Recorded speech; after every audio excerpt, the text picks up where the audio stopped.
Assalaamu calaykum. Waa walaalkiin Sayid Sheekh Axmed. Waa muuqaal kaloo xiiso leh. Xaqiiqadii ma dareentaa qalbi-jab, walbahaar, ma dareentaa naftaada quwaddii iyo ruuxdii aad lahayd in yar u sii daciifayso. Marka loo fiiriyo rajadii aad lahayd muddo badan dhisaysay, guulo badanna ku taamaysay.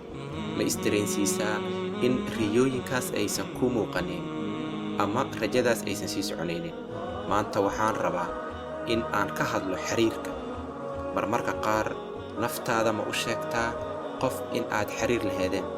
Bilowgii hore xiriirka wuu wacnaa, fariimo ayaad isku dirayseen waqti walba.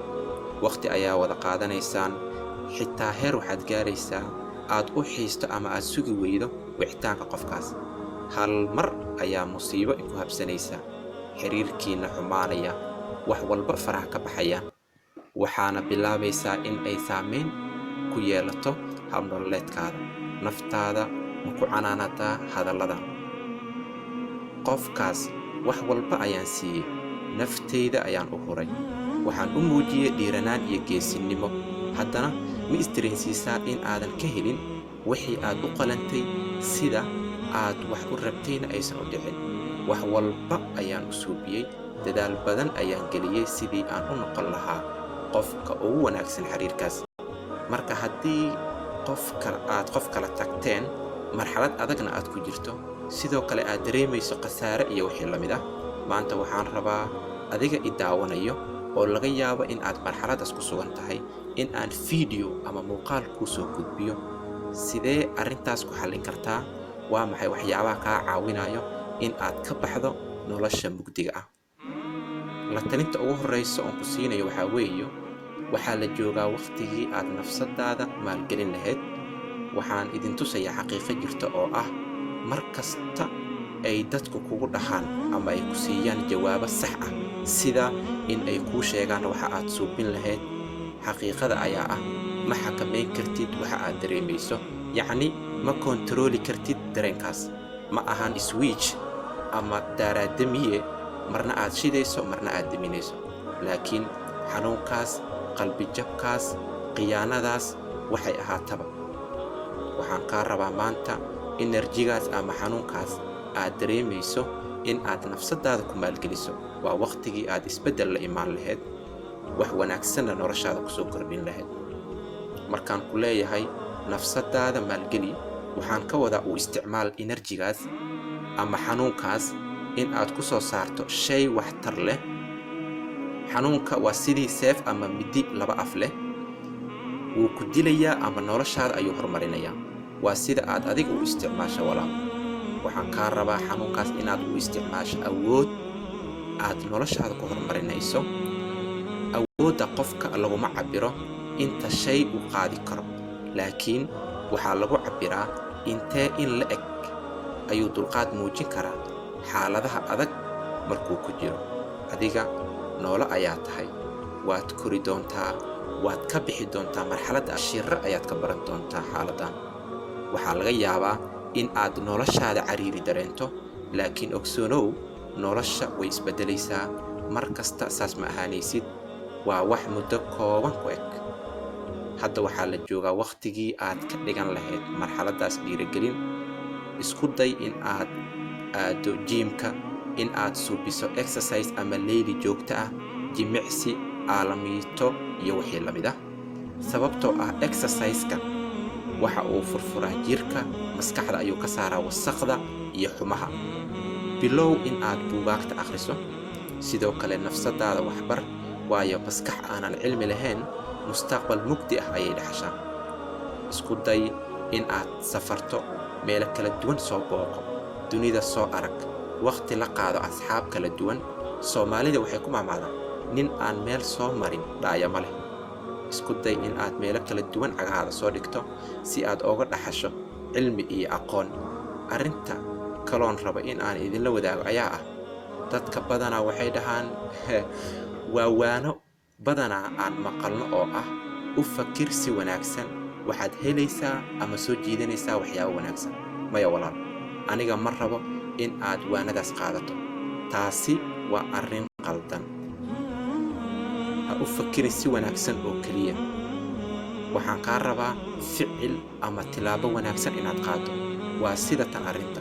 markaad isku daydo in aad wax ka beddesho qaabkaad u fikirayso, haddana aad ku jirto cycle negative ah, micnaha nolol ka buuxda murugo, nolol mugdi ah, nolol ka quusata inta badan guusha, way adkaanaysaa in aad wax ka beddesho qaabkaad u fikirayso.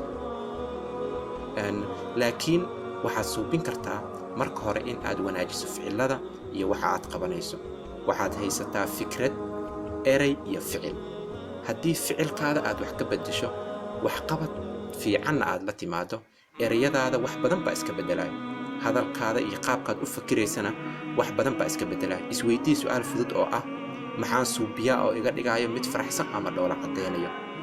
ani ahaan waxaan garanayaa mar walboon carruur meel ku ciyaarayso aan la joogo, kuwaasoo boodboodayo, ciyaar iyo mashxarad ku jiro, waxay iga dhigtaa mid faraxsan, mid dhoola caddeeyo. waxaan isdhahaa carruurnimada fiicnaan badana. adiga marka maxaa ku farxad gelin? baarshuud qaado, hawada ku soo sabee, tigid gooso, meelo kala duwan u safar, asxaabtaada booqo, wax wanaagsan qabo, waxqabad la imow. marka ha u fakirin si wanaagsan oo keliya, ee la imow ficil ama waxqabad wanaagsan. marnaba ha u ogolaanin xaaladda aad ku sugan tahay in ay dib u dhac kugu rido, laakiin ha kaa dhigto mid horay u socod leh.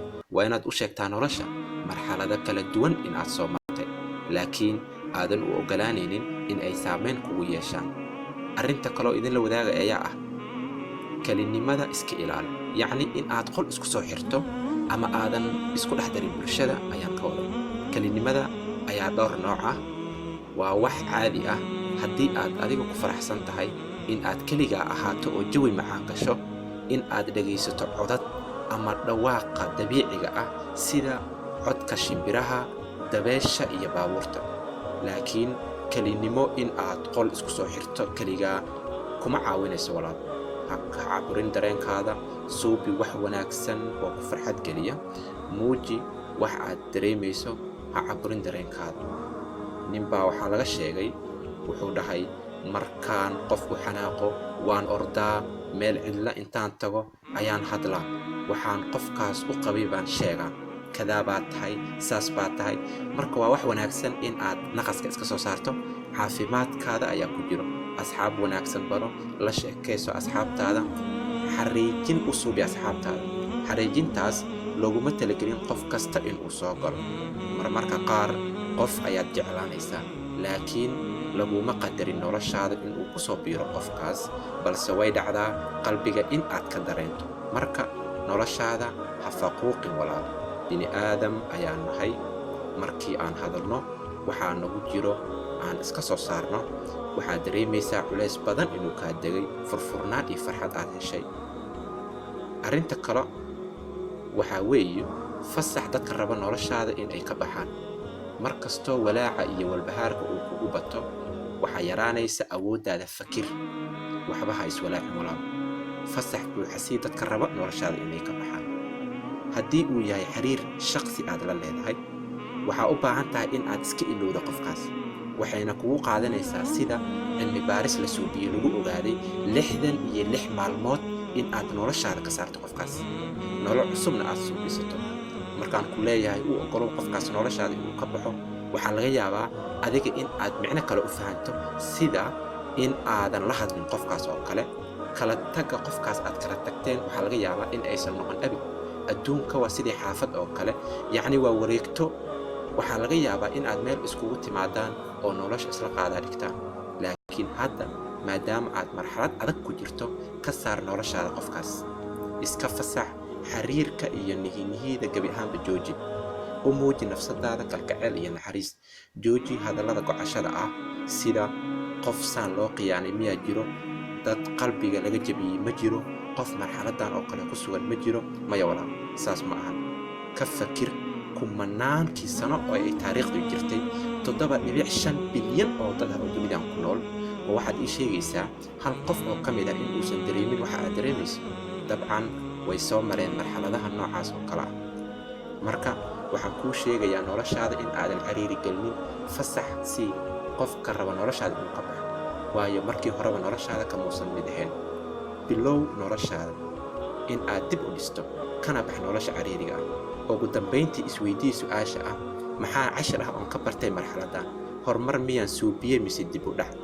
waan dareemi karaa in ay adag tahay in aad kontaroosho ama aad xakamayso dareenka ama shucuurta. waan ogsoonahay taas, laakiin waxaad kontarooli kartaa qaabka aad jawaab uga bixinayso dareenkaas.